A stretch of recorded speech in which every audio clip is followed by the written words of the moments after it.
नमस्कार। रुद्राक्ष शिक्षण संस्थान की ऑनलाइन क्लास में आपका स्वागत है। तो संस्कृत में हम पढ़ रहे थे अस्त संधि मतलब स्वर संधि। तो स्वर संधि का आज अपन तीसरा भाग पढ़ेंगे, गुण संधि। इससे पहले हमने अयादि संधि पढ़ी थी पहले वाले भाग में, और आज अपन पढ़ेंगे गुण संधि। गुण संधि में क्या होता है, देखो कि गुण संधि में आ वर्ण के बाद और आ वर्ण के बाद यदि छोटा ई बड़ा ई, छोटा ऊ बड़ा ऊ, छोटा री बड़ा री या दृ वर्ण है तो ई और ई का हो जाएगा ए। छोटी ई और बड़ी ई का क्या हो जाएगा ए, और ऊ और बड़े ऊ का हो जाएगा ओ, तथा री और बड़े री का हो जाएगा अर। अ पूरा होगा जिसमें र आधा होगा, और लृ का हो जाएगा अल जिसमें ल होगा आधा। यानी कि कोई भी संधि हो ना, इस गुण संधि में प्लस से पहले यहाँ पे अगर अ है या आ है, और प्लस के बाद यदि छोटी ई और बड़ी ई है तो इस ई का क्या हो जाएगा ए। ई का हो जाएगा ए, और प्लस के पहले अ या आ है और प्लस के बाद छोटा ऊ और बड़ा ऊ है तो ऊ का हो जाएगा ओ। ऊ का क्या हो जाएगा ओ। और यदि प्लस से पहले अ और आ है और प्लस के बाद छोटा री या बड़ा री है तो इसका हो जाएगा अर। र होगा आधा, और अगर प्लस से पहले अ या आ है और प्लस के बाद लृ, प्लस के बाद अगर लृ है तो इसका हो जाएगा अल। अल में ल आधा होगा और अर में होगा र आधा। तो ये आपको समझ आ गया होगा कि अ आ के बाद अगर छोटी ई या बड़ी ई है तो छोटी ई का और बड़ी ई का हो जाएगा ए, और अ आ के बाद यानी प्लस से पहले अ और आ है और उसके बाद छोटा ऊ या बड़ा ऊ है तो इसका हो जाएगा ओ, तथा प्लस से पहले अ और आ होने चाहिए और उसके बाद में यदि छोटा री और बड़ा री है तो इसका हो जाएगा अर, और अ आ के बाद लृ है तो इसका हो जाएगा अल। तो ये कैसे होगा तो अपन उदाहरण के द्वारा समझेंगे। जैसे कि देखो, यदि प्लस के पहले अ या आ है और प्लस के बाद छोटा ई या बड़ा ई है तो इसे छोटे ई का और बड़े ई का क्या हो जाएगा ए। क्या हो जाएगा ए हो जाएगा। यानी यहाँ पे क्या लगा है, प्लस है ना संधि में, तो प्लस से पहले अगर यहाँ पे चाहे अ है या आ है और प्लस के बाद चाहे ई हो चाहे बड़ी ई हो तो इन दोनों का क्या हो जाएगा ए। इसमें कोई चेंज नहीं होगा, प्लस के बाद वाले वर्ण में चेंज होगा, इसका हो जाएगा ए। कैसे होगा तो उदाहरण के द्वारा समझ लो। पहला उदाहरण समझेंगे अपन कि यदि उप प्लस इंद्र, उप प्लस इंद्र। अब यहाँ पे ध्यान रखने योग्य ये बात है कि प्लस के पहले उप लिखा हुआ है तो प के साथ में अ लगा हुआ है इसलिए प पूरा है। यदि यहाँ पे अ नहीं होता तो प होता ऐसे। अब प ऐसे है तो इसका मतलब यहाँ पे क्या है अ है, और इसके बाद ई आ रहा है तो मैंने पहले ही कहा था कि यहाँ पे अ है और प्लस के बाद ई है तो ई का क्या हो जाएगा ए हो जाएगा। इस ई का क्या हो जाएगा ए। तो उप का तो हमने लिख दिया उप। अब इस तरफ ई स्वर है तो ई की मात्रा लग जाएगी, नहीं ई का क्या हो जाएगा ए, तो ए की मात्रा लग जाएगी प के ऊपर तो क्या बन गया उप पे इंद्र का लिख देंगे। इंद्र तो बन गया उपेंद्र, शब्द क्या बन गया उपेंद्र। अब आप यहाँ पे ये सोच रहे होंगे कि सर यहाँ पे अ तो है नहीं तो यहाँ पे ई कैसे हुआ। यहाँ पे अ है लेकिन इस प के साथ लगा हुआ है तो यहाँ पे अ है और यहाँ पे ई है तो ई का क्या हो गया यहाँ पे ए। तो उप का तो हमने लिख दिया उप, यहाँ ई का ए हो गया तो ए की मात्रा प के ऊपर लग गई तो बन गया पे, और इंद्र का इंद्र लिख दिया तो बन गया उपेंद्र। ये तो अ के बाद ई था। अब अ के बाद बड़ी ई हो तो उसका क्या होगा, देखो गण प्लस ईस, गण प्लस ईस। तो यहाँ पे देखो प्लस के पहले हणा के साथ अ लगा हुआ है और इसके बाद बड़ी ई है तो इस ई का क्या हो जाएगा ए, तो अपन गण का तो लिख देंगे गण।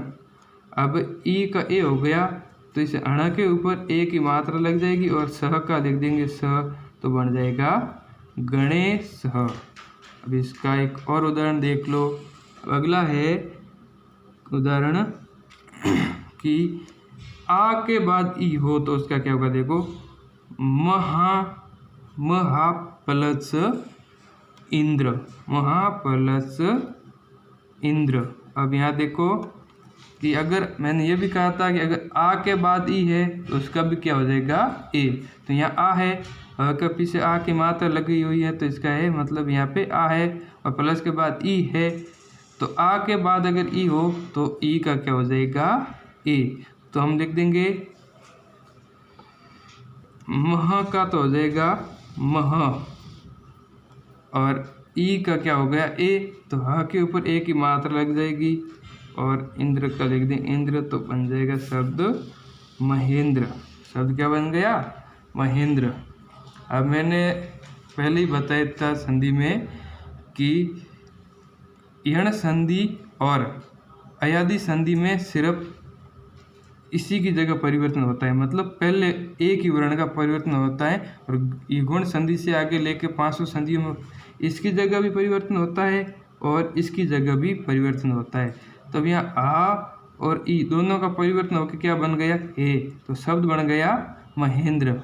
अब अगले इसका एक और उदाहरण समझ लो कि बड़ी ई हो तो उसका क्या होगा, क्या लिखा हुआ है, रमा प्लस ईस, रमा प्लस ईस, रमा प्लस ईस।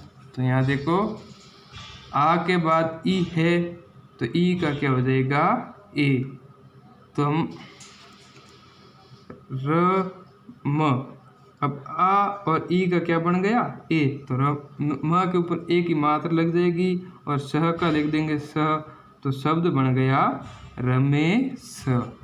तो यहाँ पे दोस्तों आपको ये समझ आ गया होगा कि अ और आ के बाद ई या ई है तो उसका ए कैसे बनता है, उसका अपन प्रयोग कैसे करते हैं। तो ये सब हमने इस उदाहरणों के द्वारा समझ लिया है, तो इसको आप एक बार वापस पढ़ लेना, आसानी से समझ में आ जाएगा। अब आगे पढ़ेंगे कि छोटा ऊ और बड़ा ऊ हो आ के बाद तो उसका क्या हो जाता है ओ, तो वो अपन उदाहरण के द्वारा समझेंगे। हाँ, तो अब यहाँ पे अपन समझेंगे कि अ या आ के बाद अगर छोटा ऊ या बड़ा ऊ है तो ऊ का क्या हो जाएगा ओ, ऊ का क्या हो जाएगा ओ।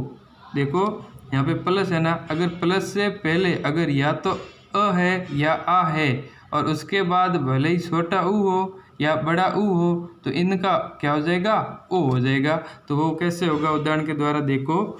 पहला उदाहरण है सूर्य प्लस उदय, सूर्य प्लस उदय।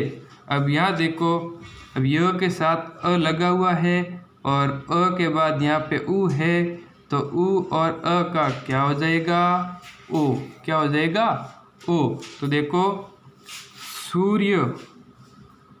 सूर्य का हम लिख देंगे सूर्य और ऊ का क्या हो जाएगा ओ, तो ओ की मात्रा लग जाएगी इसके ऊपर, तो बन जाएगा सूर्योदय का लिख देंगे दय। तो उदाहरण क्या बन गया सूर्य प्लस उदय यानी सूर्योदय। देखो यहाँ पे बच्चों अ है और प्लस के बाद यहाँ पे ऊ है, तो अ और ऊ का क्या हो गया ओ हो गया, और सूर्य का हमने लिख दिया सूर्य और ऊ का बन गया ओ, तो ओ की मात्रा लग गई य के ऊपर और दय का दय, तो शब्द क्या बन गया सूर्योदय। इसी का एक और उदाहरण देख लो, क्या है एक प्लस ऊन, मतलब यहाँ बड़ा हुआ है और यहाँ छोटा हुआ है, सेम बात है। तो यहाँ पे क के साथ अ जड़ा हुआ है और प्लस के बाद ऊ है, तो ऊ का क्या हो जाएगा ओ। तो एक का तो हम लिख देंगे एक और ऊ का क्या हो गया ओ, तो ओ की मात्रा लगेगी क के ऊपर, तो यहाँ बन जाएगा को और न का न, तो शब्द बन गया एकोनः, एकोन। अगला उदाहरण एक और देख लो कि महापलस, महापलस उदय, महापलस उदय। तो अब इसमें देखो कि आ के बाद अगर उ है तो भी यहाँ पे आ है और यहाँ पे उ है, तो क्या हो जाएगा, उ का ओ। तो देखो मह का लिख देंगे अपन मह, मह का लिख देंगे अपन मह, और उ का क्या हो जाएगा, उ, और आ का क्या हो गया, ओ। तो ओ की मात्रा लग जाएगी ह के ऊपर, तो बन गए यहाँ पे हो, महोदय का लिख देंगे दय, तो शब्द बन जाएगा महोदय, शब्द बन जाएगा महोदय। अब इसका एक और उदाहरण देख लो, महापलस, महापलस ऊर्णम, महापलस ऊर्णम। तो अब यहाँ देखो आ के बाद बड़ा ऊ है, तो ये मैंने पहले ही समझाया था कि आ के बाद अगर ऊ या बड़ा ऊ है तो उसका क्या हो जाएगा, ओ।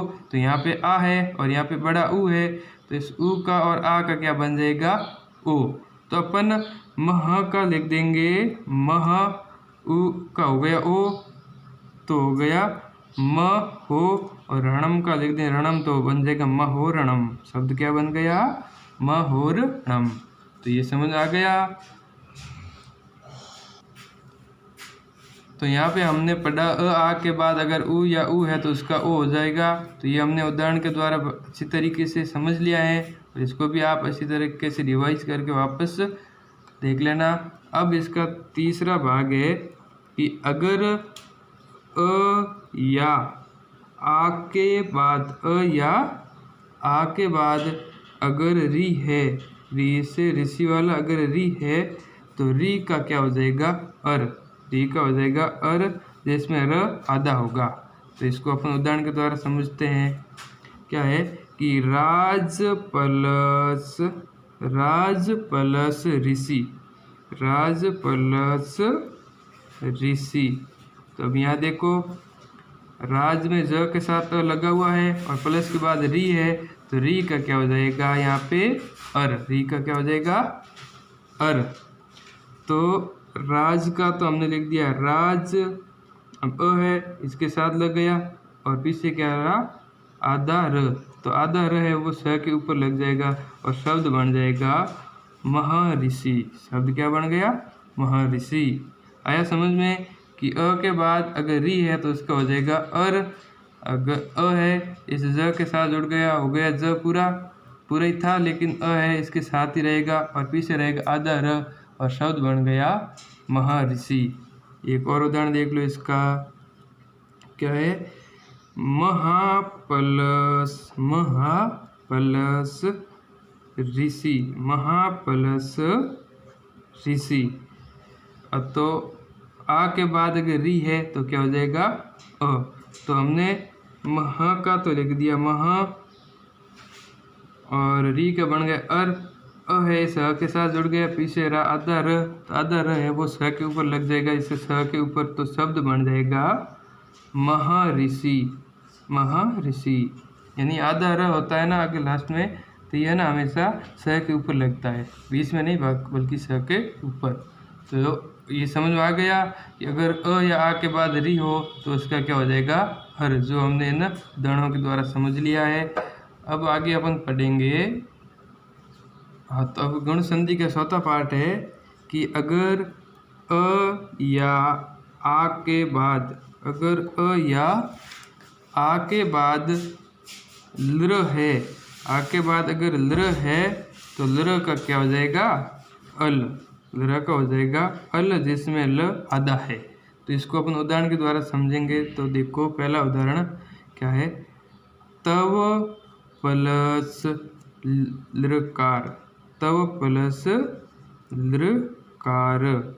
तो मैंने ये पहले ही कहा था कि अ के बाद अगर लृ है तो लृ का हो जाएगा अल। तो यहाँ तव व के साथ अ जुड़ा हुआ है और पीछे लृ है, तो लृ और अ का क्या हो जाएगा अल। तो तव का तो हमने लिख दिया तव, अब यहाँ पे बसा लृ, तो लृ की जगह क्या हो जाएगा अल। अल का अ जुड़ गया व के साथ और पीछे क्या बसा ल आधा, तो आधे ल का आधा ल लिख दिया और कार का हो जाएगा कार। तो शब्द बन गया तवलकार। तवलकार, क्योंकि यहाँ ल आधा है ना, तो ल आधा ही लिखेंगे, शब्द बन जाएगा तवलकार। इसका एक और उदाहरण देख लो। मम प्लस लृकार, मम प्लस लृकार। तो यहाँ पे भी अ